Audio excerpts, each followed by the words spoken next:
The Three Musketeers by Alexandre Dumas. Chapter 52. Captivity, the First Day.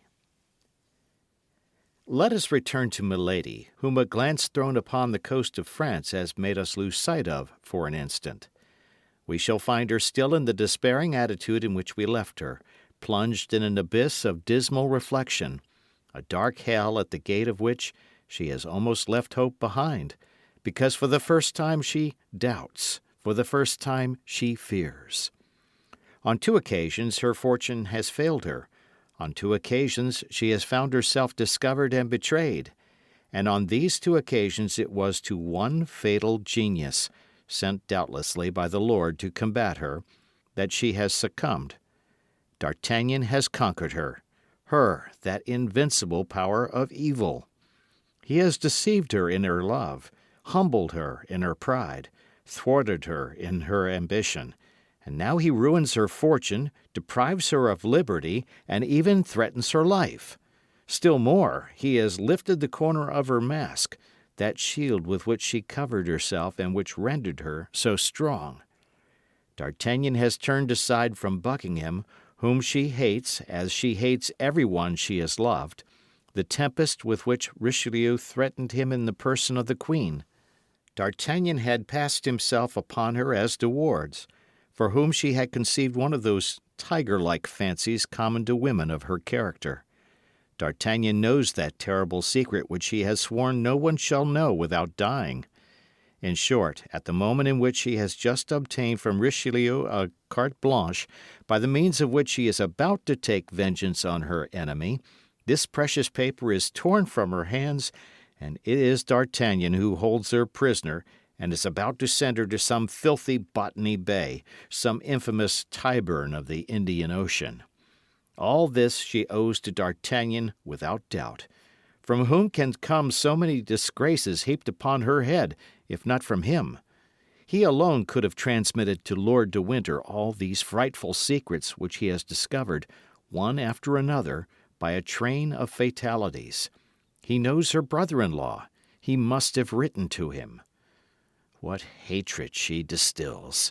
Motionless, with her burning and fixed glances, in her solitary apartment, how well the outbursts of passion which at times escape from the depths of her chest with her respiration accompany the sound of the surf which rises, growls, roars, and breaks itself like an eternal and powerless despair against the rocks on which is built this dark and lofty castle. How many magnificent projects of vengeance she conceives by the light of the flashes which her tempestuous passion casts over her mind against Madame Bonacieux, against Buckingham, but above all against D'Artagnan, projects lost in the distance of the future. Yes, but in order to avenge herself she must be free, and to be free a prisoner has to pierce a wall, detach bars, cut through a floor, all undertakings which a patient and strong man may accomplish, but before which the feverish irritations of a woman must give way. Besides, to do all this, time is necessary, months, years, and she has 10 or 12 days, as Lord de Winter, her fraternal and terrible jailer, has told her. And yet, if she were a man, she would attempt all this, and perhaps might succeed. Why then did Heaven make the mistake of placing that man-like soul in that frail and delicate body? The first moments of her captivity were terrible. A few convulsions of rage which she could not suppress paid her debt of feminine weakness to nature. But by degrees she overcame the outbursts of her mad passion, and nervous tremblings which agitated her frame disappeared, and she remained folded within herself like a fatigued serpent in repose. Go to! I must have been mad to allow myself to be carried away so, says she, gazing into the glass, which reflects back to her eyes the burning glance by which she appears to interrogate herself. No violence. Violence is the proof of weakness. In the first place, I have never succeeded by that means. Perhaps if I employed my strength against women, I might perchance find them weaker than myself, and consequently conquer them. But it is with men that I struggle, and I am but a woman to them. Let me fight like a woman, then. My strength is in my weakness." Then, as if to render an account to herself of the changes she could place upon her countenance, so mobile and so expressive, she made it take all expressions from that of passionate anger, which convulsed her features, to that of the most sweet, most affectionate, and most seducing smile. Then her hair assumed successively, under her skilful hands, all the undulations she thought might assist the charms of her face. At length she murmured, satisfied with herself, "Come, nothing is lost. I am still beautiful." It was then nearly 8 o'clock in the evening. Milady perceived a bed.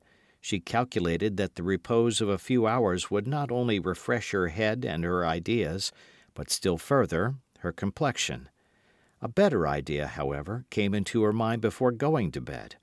She had heard something said about supper. She had already been an hour in this apartment. They could not long delay bringing her a repast. The prisoner did not wish to lose time, and she resolved to make that very evening some attempts to ascertain the nature of the ground she had to work upon, by studying the characters of the men to whose guardianship she was committed. A light appeared under the door. This light announced the reappearance of her jailers. Milady, who had arisen, threw herself quickly into the armchair, her head thrown back, her beautiful hair unbound and dishevelled, her bosom half bare beneath her crumpled lace, one hand on her heart and the other hanging down. The bolts were drawn. The door groaned upon its hinges. Steps sounded in the chamber and drew near. "Place that table there," said a voice which the prisoner recognised as that of Felton. The order was executed. "You will bring lights and relieve the sentinel," continued Felton. And this double order which the young lieutenant gave to the same individuals proved to Milady that her servants were the same men as her guards, that is to say, soldiers. Felton's orders were, for the rest, executed with a silent rapidity that gave a good idea of the way in which he maintained discipline. At length Felton, who had not yet looked at Milady, turned toward her. Ah," said he, "she is asleep, that's well. When she wakes she can sup." And he made some steps toward the door. "But, my lieutenant," said a soldier less stoical than his chief, and who had approached Milady, "this lady is not asleep." "What, not asleep?" said Felton. "What is she doing, then? Her face is very pale, and I have listened in vain. I do not hear her breathe." "You are right," said Felton, after having looked at Milady from the spot on which he stood without moving a step toward her. "Go and tell Lord de Winter that his prisoner has fainted. For this event not having been foreseen, I don't know what to do." The soldier went out to obey the orders of his officer. Felton sat down upon an armchair which happened to be near the door, and waited without speaking a word, without making a gesture. Milady possessed that great art, so much studied by women, of looking through her long eyelashes without appearing to open the lids. She perceived Felton, who sat with his back toward her. She continued to look at him for nearly 10 minutes, and in these 10 minutes the immovable guardian never turned round once. She then thought that Lord de Winter would come, and by his presence give fresh strength to her jailer. Her first trial was lost. She acted like a woman who reckons up her resources. As a result, she raised her head, opened her eyes, and sighed deeply. At this sigh, Felton turned round. "Ah, you are awake, madam," he said. "Then I have nothing more to do here. If you want anything, you can ring." "Oh, my God, how I have suffered!" said Milady in that harmonious voice which, like that of the ancient enchantresses, charmed all whom she wished to destroy. And she assumed, upon sitting up in the armchair, a still more graceful and abandoned position than when she reclined. Felton arose. "You will be served, madam, 3 times a day," said he. "In the morning at 9 o'clock, in the day at 1 o'clock, and in the evening at 8. If that does not suit you, you can point out what other hours you prefer, and in this respect your wishes will be complied with." "But am I to remain always alone in this vast and dismal chamber?" asked Milady.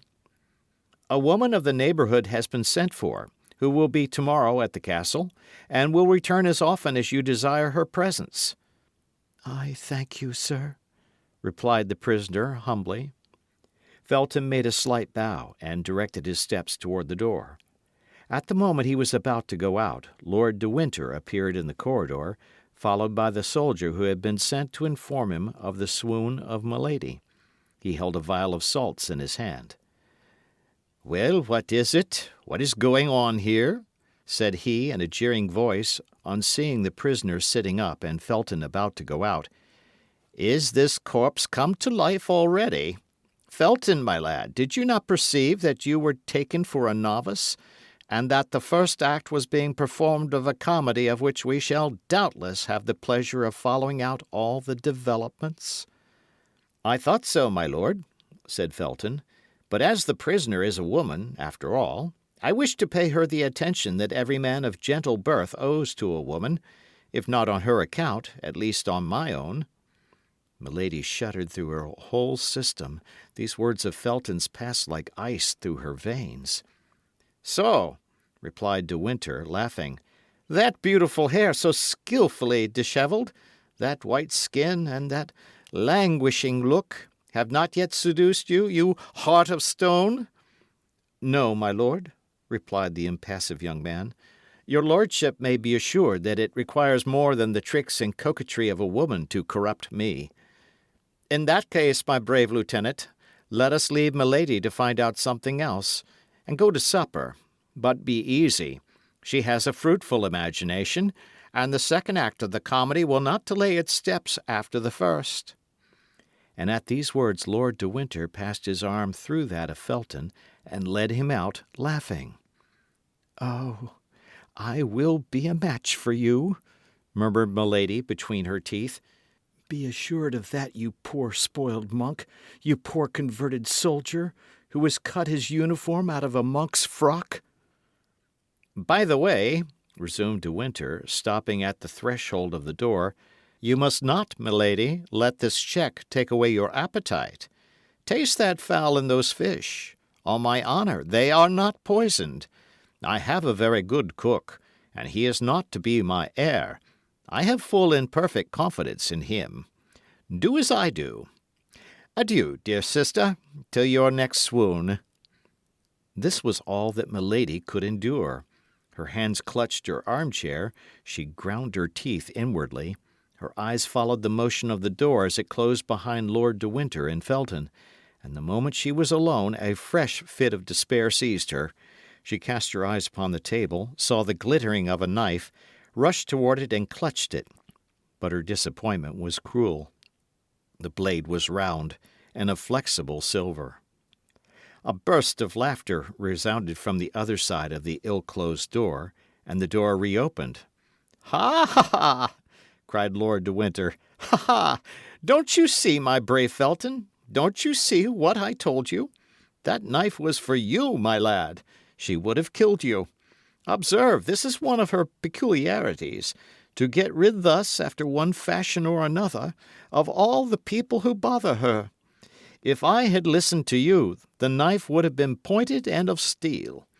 Then no more of Felton, she would have cut your throat, and after that everybody else's. See, John, see how well she knows how to handle a knife." In fact, Milady still held the harmless weapon in her clenched hand. But these last words, this supreme insult, relaxed her hands, her strength, and even her will. The knife fell to the ground. "You were right, my lord," said Felton, with a tone of profound disgust which sounded to the very bottom of the heart of Milady. "You were right, my lord, and I was wrong." And both again left the room. But this time Milady lent a more attentive ear than the first, and she heard their steps die away in the distance of the corridor. "I am lost," murmured she. "I am lost. I am in the power of men upon whom I can have no more influence than upon statues of bronze or granite. They know me by heart, and are steeled against all my weapons.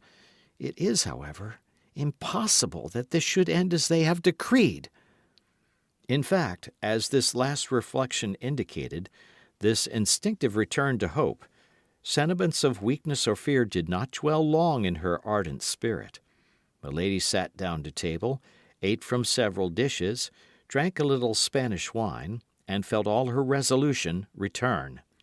Before she went to bed she had pondered, analyzed, turned on all sides, examined on all points, the words, the steps, the gestures, the signs, and even the silence of her interlocutors. And of this profound, skilful, and anxious study the result was that Felton, everything considered, appeared the more vulnerable of her two persecutors. One expression above all recurred to the mind of the prisoner. "If I had listened to you," Lord de Winter had said to Felton. Felton, then, had spoken in her favour, since Lord de Winter had not been willing to listen to him. "Weak or strong," repeated Milady, "that man has, then, a spark of pity in his soul. Of that spark I will make a flame that shall devour him. As to the other, he knows me, he fears me, and knows what he has to expect of me if ever I escape from his hands. It is useless, then, to attempt anything with him. But Felton, that's another thing. He is a young, ingenuous, pure man, who seems virtuous.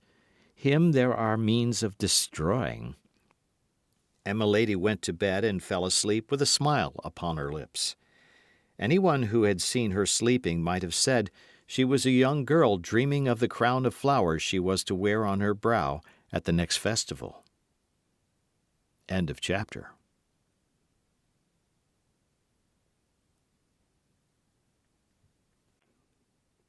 The Three Musketeers by Alexandre Dumas. Chapter 53. Captivity, the Second Day. Milady dreamed that she at length had D'Artagnan in her power, that she was present at his execution, and it was the sight of his odious blood flowing beneath the axe of the headsman which spread that charming smile upon her lips. She slept as a prisoner sleeps, rocked by his first hope. In the morning, when they entered her chamber, she was still in bed. Felton remained in the corridor. He brought with him the woman of whom he had spoken the evening before, and who had just arrived. This woman entered, and approaching Milady's bed, offered her services. Milady was habitually pale. Her complexion might therefore deceive a person who saw her for the first time. "I am in a fever," said she. "I have not slept a single instant during all this long night. I suffer horribly.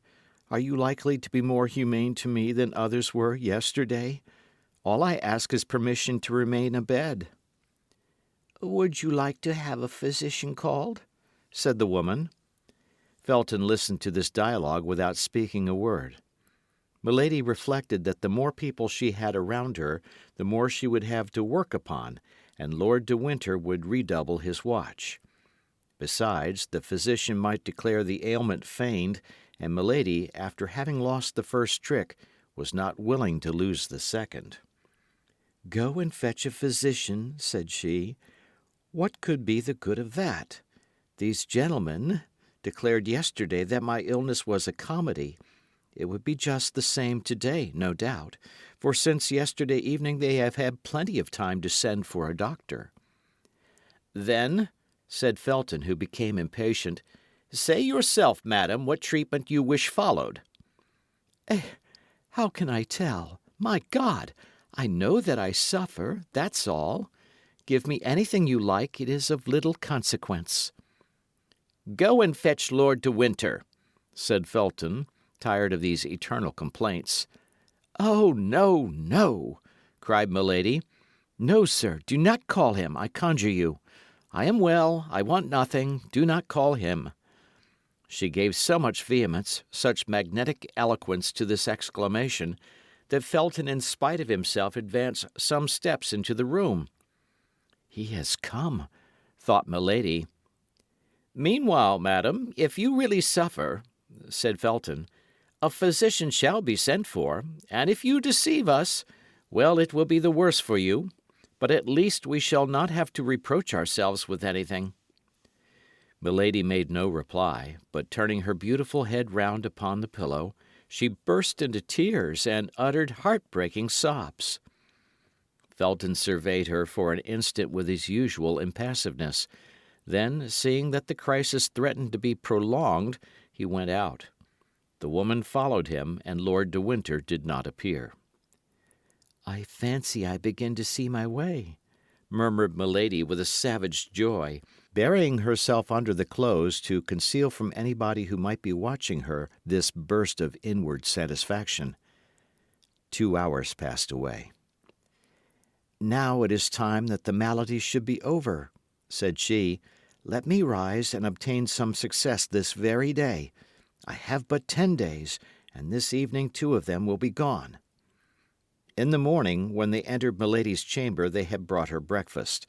Now, she thought, they could not long delay coming to clear the table, and that Felton would then reappear. Milady was not deceived. Felton reappeared, and without observing whether Milady had or had not touched her repast, made a sign that the table should be carried out of the room, it having been brought in ready spread. Felton remained behind. He held a book in his hand. Milady, reclining in an armchair near the chimney, beautiful, pale, and resigned, looked like a holy virgin awaiting martyrdom. Felton approached her and said, "Lord de Winter, who is a Catholic like yourself, madam, thinking that the deprivation of the rites and ceremonies of your church might be painful to you, has consented that you should read every day the ordinary of your Mass, and here is a book which contains the ritual." At the manner in which Felton laid the book upon the little table near which Milady was sitting, at the tone in which he pronounced the 2 words, "your Mass," at the disdainful smile with which he accompanied them, Milady raised her head and looked more attentively at the officer.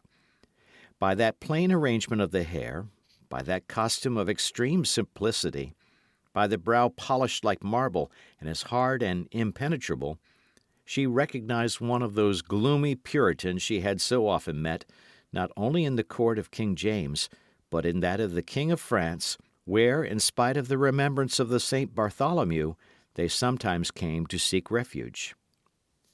She then had one of those sudden inspirations which only people of genius receive in great crises, in supreme moments which are to decide their fortunes or their lives. Those 2 words, "your Mass," and a simple glance cast upon Felton, revealed to her all the importance of the reply she was about to make, but with that rapidity of intelligence which was peculiar to her, this reply, already arranged, presented itself to her lips. "I," said she, with an accent of disdain in unison with that which she had remarked in the voice of the young officer, "I, sir, my Mass! Lord de Winter, the corrupted Catholic, knows very well that I am not of his religion, and this is a snare he wishes to lay for me." "And of what religion are you, then, madam?" asked Felton, with an astonishment which, in spite of the empire he held over himself, he could not entirely conceal. "I will tell it," cried Milady with a feigned exultation, "on the day when I shall have suffered sufficiently for my faith." The look of Felton revealed to Milady the full extent of the space she had opened for herself by this single word. The young officer, however, remained mute and motionless. His look alone had spoken.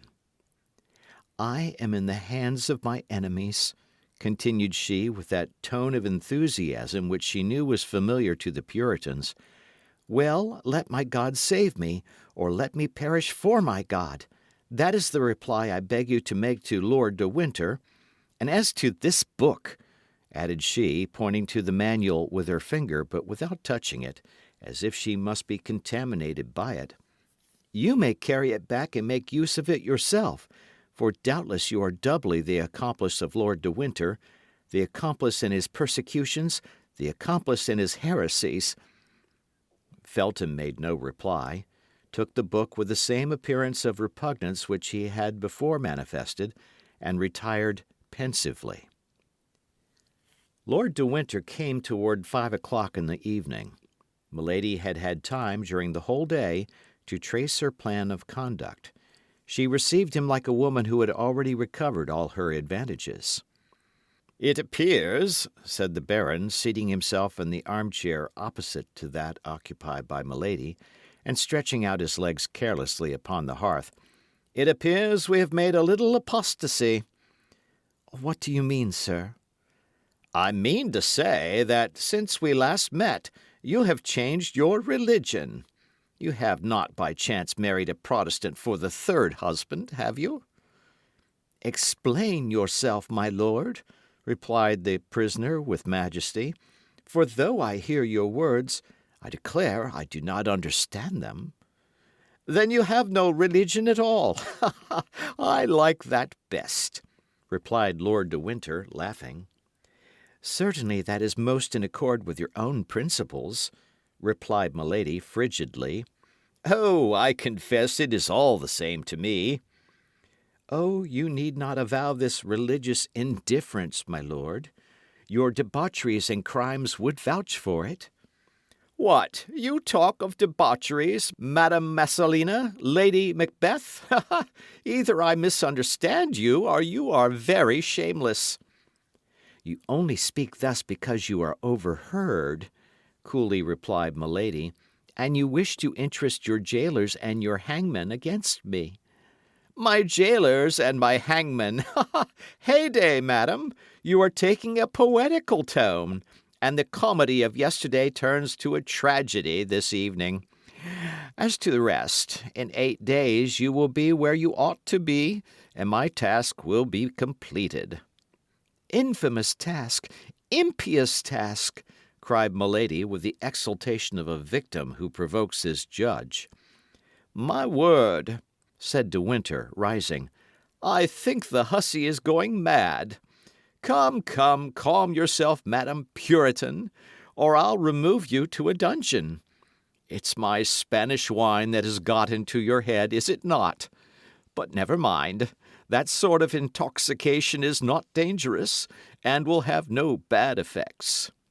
And Lord de Winter retired swearing, which at that period was a very knightly habit. Felton was indeed behind the door, and had not lost one word of this scene. Milady had guessed aright. "Yes, go, go," said she to her brother. "The effects are drawing near, on the contrary. But you, weak fool, will not see them until it is too late to shun them." Silence was re-established. 2 hours passed away. Milady's supper was brought in, and she was found deeply engaged in saying her prayers aloud, prayers which she had learned of an old servant of her second husband, a most austere Puritan. She appeared to be in ecstasy, and did not pay the least attention to what was going on around her. Felton made a sign that she should not be disturbed, and when all was arranged, he went out quietly with the soldiers. Milady knew she might be watched, so she continued her prayers to the end, and it appeared to her that the soldier who was on duty at her door did not march with the same step and seemed to listen. For the moment she wished nothing better. She arose, came to the table, ate but little, and drank only water. An hour after, her table was cleared, but Milady remarked that this time Felton did not accompany the soldiers. He feared then to see her too often. She turned toward the wall to smile, for there was in this smile such an expression of triumph that this smile alone would have betrayed her. She allowed, therefore, half an hour to pass away, and as at that moment all was silence in the old castle, as nothing was heard but the eternal murmur of the waves, that immense breaking of the ocean, with her pure, harmonious, and powerful voice, she began the first couplet of the psalm then in great favour with the Puritans. Thou leavest thy servants, Lord, to see if they be strong. but soon thou dost afford thy hand to lead them on. These verses were not excellent, very far from it, but as it is well known, the Puritans did not pique themselves upon their poetry. While singing, Milady listened. The soldier on guard at her door stopped, as if he had been changed into stone. Milady was then able to judge of the effect she had produced. Then she continued her singing with inexpressible fervour and feeling. It appeared to her that the sounds spread to a distance beneath the vaulted roofs, and carried with them a magic charm to soften the hearts of her jailers. It, however, likewise appeared that the soldier on duty, a zealous Catholic no doubt, shook off the charm, for through the door he called, "Hold your tongue, madam! Your song is as dismal as a De Profundis, and if besides the pleasure of being in garrison here, we must hear such things as these, no mortal can hold out." "Silence!" then exclaimed another stern voice which Milady recognized as that of Felton. "What are you meddling with, stupid? Did anybody order you to prevent that woman from singing? No! You were told to guard her, to fire at her if she attempted to fly. Guard her! If she flies, kill her, but don't exceed your orders." An expression of unspeakable joy lightened the countenance of Milady, but this expression was fleeting as the reflection of lightning. Without appearing to have heard the dialogue, of which she had not lost a word, she began again, giving to her voice all the charm, all the power, all the seduction the demon had bestowed upon it. For all my tears, my cares, my exile and my chains, I have my youth, my prayers, and God who counts my pains. Her voice, of immense power and sublime expression, gave to the rude, unpolished poetry of these psalms a magic and an effect which the most exalted Puritans rarely found in the songs of their brethren, and which they were forced to ornament with all the resources of their imagination. Felton believed he heard the singing of the angel who consoled the 3 Hebrews in the furnace. Milady continued, One day our doors will ope, with God come our desire, and if betrays that hope, to death we can aspire. This verse, into which the terrible enchantress threw her whole soul, completed the trouble which had seized the heart of the young officer. He opened the door quickly, and Milady saw him appear, pale as usual, but with his eye inflamed and almost wild. "Why do you sing thus, and with such a voice?" said he. "Your pardon, sir," said Milady, with mildness. "I forgot that my songs are out of place in this castle. I have perhaps offended you in your creed, but it was without wishing to do so, I swear. Pardon me, then, a fault which is perhaps great, but which certainly was involuntary." Milady was so beautiful at this moment, the religious ecstasy in which she appeared to be plunged gave such an expression to her countenance, that Felton was so dazzled that he fancied he beheld the angel whom he had only just before heard. "Yes, yes," said he, "you disturb, you agitate the people who live in the castle." The poor, senseless young man was not aware of the incoherence of his words, while Milady was reading with her lynx's eyes the very depths of his heart. "I will be silent, then," said Milady, casting down her eyes with all the sweetness she could give to her voice, with all the resignation she could impress upon her manner. "No, no, madam," said Felton. "Only do not sing so loud, particularly at night." And at these words Felton, feeling that he could not long maintain his severity toward his prisoner, rushed out of the room. "You have done right, Lieutenant," said the soldier. "Such songs disturb the mind, and yet we become accustomed to them. Her voice is so beautiful. End of chapter.